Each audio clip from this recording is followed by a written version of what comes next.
That former Deputy President Gachagua returned to the country on Thursday afternoon after 6 weeks touring the United States. He was met with an overwhelming reception from hundreds of supporters at the Jomo Kenyatta International Airport. However, his arrival was marked by confusion. Supporters had gathered outside the VIP lounge expecting him to emerge through the dignitaries' exit. Instead, Gachagua appeared from the General International Arrival section, prompting speculation among his close allies that his exit route may have been deliberately changed. Melita Oletenges reports.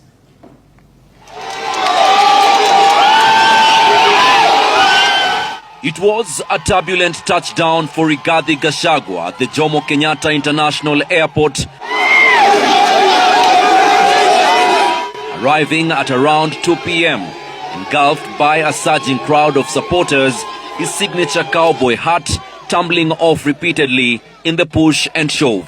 Earlier, Gachagua's supporters had gathered outside the VIP lounge, demanding access, leading to a dramatic scuffle involving police officers, security personnel, political leaders and followers, all eager to reach the man of the hour. But the scene soon took a twist. Gachagua emerged instead of the VIP lounge, throwing the airport into chaos as supporters comment. Gachagua's cronies accusing President William Ruto of trying to restore William Ruto.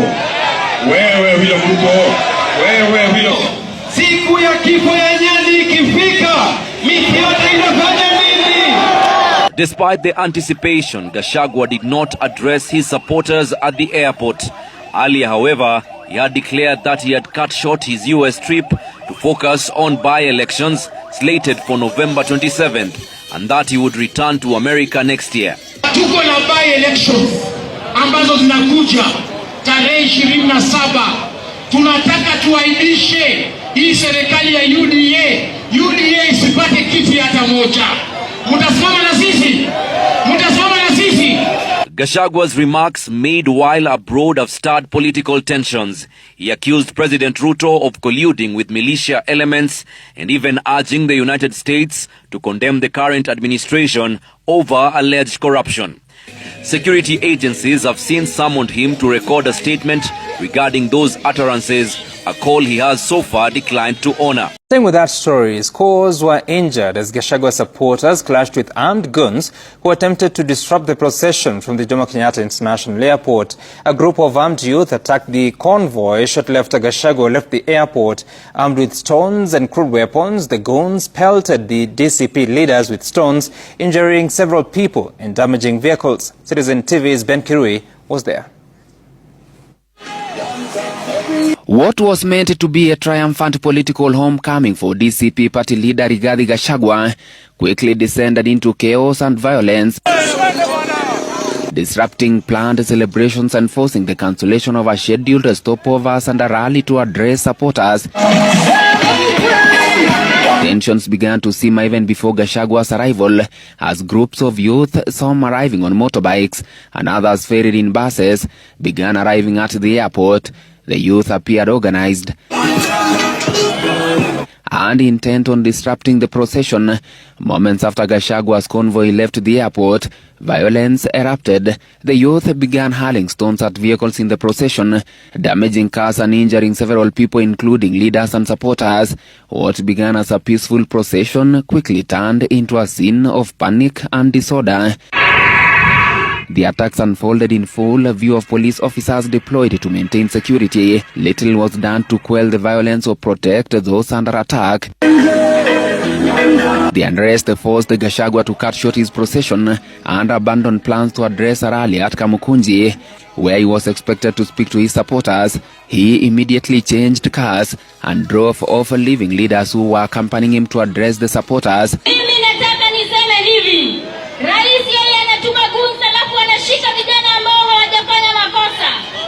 Wao wanatupangia jama, wanasema tuwezi fika nyumbani. Tutafika ama tutafika? The attack by goons was condemned by DCP leaders who termed it barbaric. At the same time, several journalists from different media houses were violently attacked this afternoon while covering the return of DCP leader Gachagua from the United States. Reporters from Royal Media Services, the Standard Group, and TV47 sustained injuries, had their equipment stolen, and saw their vehicles vandalized during the chaos. And as Ode Francis now reports, among those injured was Citizen TV's Willie Ogunga, who suffered injuries to the head after being struck with stones. Citizen TV journalist Willie Ogunga is nursing injuries after being attacked by unknown youths while covering the homecoming convoy of DCP leader Rigathi Gachagua. Ogunga was caught up in the chaos at Cabanas area. So tukajipata tuko katikati ya guns wa pande ile ya side ya Rigathi, na kulikuwa na wengine kutoka hii side nyingine walikuwa wamezuia hiyo magari ya kutoka kwa Rigiji isiteremke chini. So in that confusion, kuhepa ndio mimi niliona giza. Nikashindwa. So kuangalia hivi nilikuwa nafikiria actually macho yangu imetoka. Kuangalia, ukiangalia hii ni nguo, ukiangalia hii yote ni damu. So a colleague alitoa shati yake, akamwagilia maji ndio nikashikilia hivi. Ogunga and other journalists were in their work vehicles when they were targeted by the youths.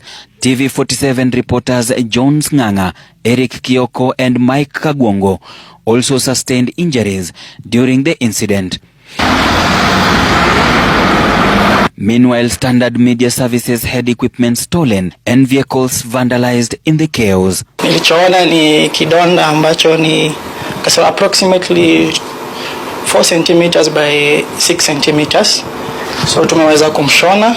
The attack is part of a disturbing pattern of violence against journalists in Kenya. Recently, another Royal Media Services cameraman reportedly suffered a broken arm while on assignment. Kama wanahabari, kila dakika tunajipata uko katikati, like sisi ndo tuko pale kwa the boiling point ya hizi vitu. So juzi a colleague of ours alijipata hatarini akavunja mkono. Today ni mimi, kesho another journalist. So tungeomba pia serikali iweze kuangalia masuala ya wanahabari, kwa sababu at the end of the day sisi lazima we have to show what is happening. But sasa now if our lives are endangered, hakuna vile tutaweza kupeana story. This latest incident highlights the increasing risks journalists face in political charged environments. Despite repeated calls for their protection, attacks on the press continue, particularly during high-profile political events. On the same breath, opposition leaders allege that former Deputy President Rigathi Gachagua narrowly escaped an arrest plot shortly after jetting back from his U.S. tour. As KTN's Lennox Sengre reports, they claim the plan was foiled by hundreds of supporters who turned up at the Jomo Kenyatta International Airport to welcome him. It was our Munyoro moment. A frenzy of color, cheers, and unwavering loyalty marked the grand return of former Deputy President Rigathi Gachagua from his 43-day stay in the United States. At the Jomo Kenyatta International Airport, Kenya's largest, hundreds of his supporters turned out in large numbers to welcome him. Gachagua was received by his close allies, who claimed there had been a plot to arrest him upon arrival, a plan they say was thwarted by a massive crowd of his supporters who turned up at the airport.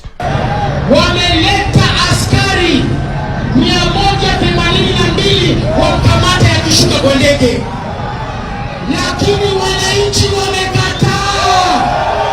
Wananchi wamekataa.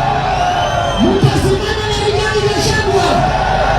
Walikuwa wamepanga wamshike.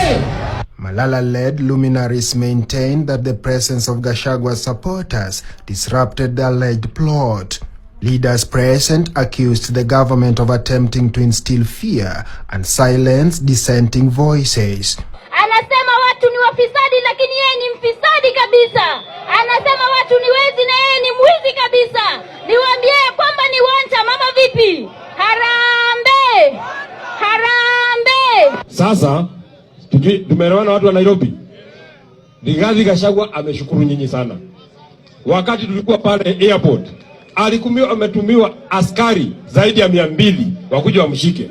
Hundreds of supporters had camped at the JKIA overnight, waving placards, chanting slogans, and brandishing the SP party banners. No amount of intimidation, no amount of police tear gas, no amount of goons will stop you from becoming a one-term president. And asiende. Alikula pesa za wananchi, wakaanza kupigana na wabunge. Sasa tunataka kumfukuza. Alisema hata kushika airport, tukakuja tushike sisi. But Gachagua's anticipated address at the Kamukunji Jamboree failed to materialize. Instead, his allies were forced to speak to the crowd along the BC Mombasa Road. Conspicuously absent were key figures including Wiper Patriotic Front leader Kalonzo Musyoka, PLP party leader Martha Karua, and former Interior CS Fred Matiang'i. The cat-and-mouse game that mad Rigathi Gachagua return from the US has come to an end as normalcy returned along Mombasa Road. Chaos rocked the return of DCP party leader Rigathi Gachagua, forcing him to abort his procession from the JKIA to the Nairobi Central Business District, where he wished to address his supporters. Armed goons attacked Gachagua's convoy at the City Cabanas area along Mombasa Road, injuring several people, including journalists. And TV's David Modoka covered the chaotic return of Gachagua after a 6-week stay in the United States, and now reports. Excitement filled the air at the Jomo Kenyatta International Airport several hours before the plane carrying former Deputy President Rigathi Gachagua touched down. The excitement would pave the way for commotion inside the airport when it emerged that there was a plot by the government to detain Gachagua upon arrival. Anxious DCP leaders and supporters ran from one exit point to another, unsure of where the returning DCP leader would emerge from.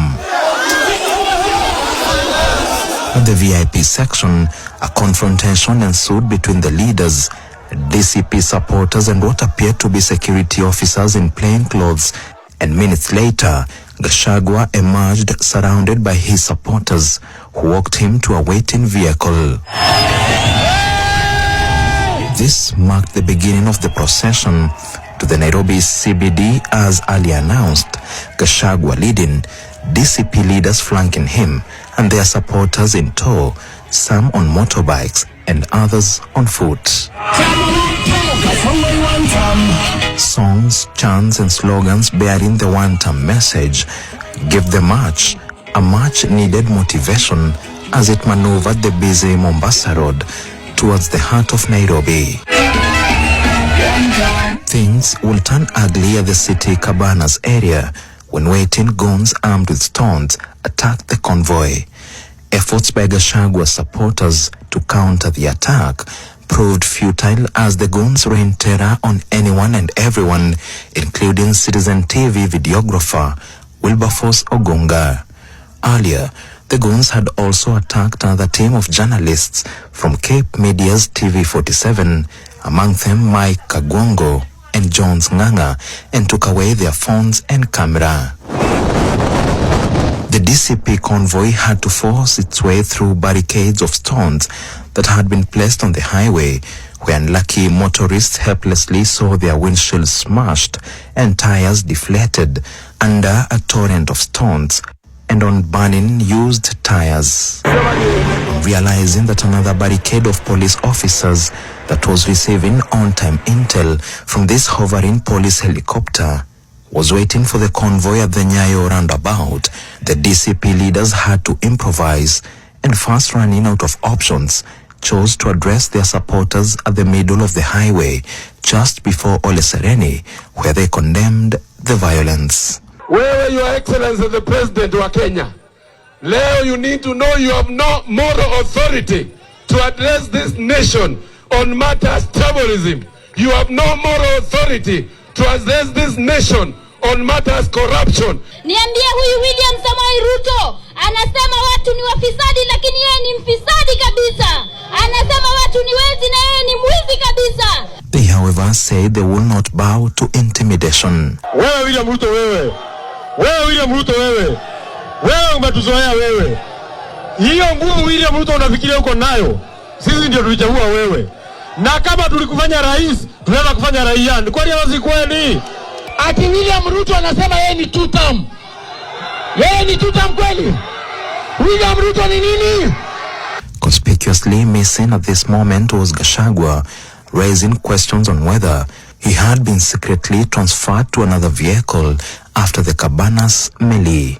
Also conspicuously missing from the return were other principals in the so-called united opposition, among them former cabinet secretaries Fred Matiang'i, Justin Muturi, Mithika Linturi, Wiper leader Kalonzo Musyoka, PLP leader Martha Karua, and DAP-K leader Eugene Wamalwa. It is the umpteenth time that a DCP convoy has been attacked, and yet again, police officers dealt a DCP event a wide berth. Questions continue to arise over the state of security in the country ahead of the 2027 general election. We cannot be saying Ruto must go, then think of Gachagua to become president. You know, it's like you say you don't want to suffer from cholera, you prefer typhoid. To those who believe politics doesn't affect them, I hope today has taught you how politics affect you directly. Ruto simpigi kura. Amenajisi inchi. Bila kutumia hata kondom.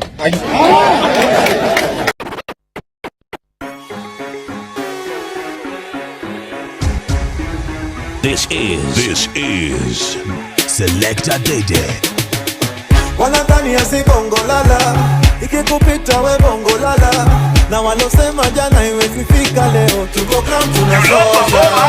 Akijikuku mewaka sana, na mabisto na chafua raga, na walosema jana iwezi fika leo, tuko ground tunasoja. Hakuna mboka, peleke shuleni watasoma, madaktari wamegoma, hapa sani Yesu atatuponya. Wambie punde imechoka sana, farasi bado ijapatikana, ni mandai wanagonya na mali wanaponda, unakonda wananona. Maandamano, maandamano, maandamano, maandamano, amise maandamano,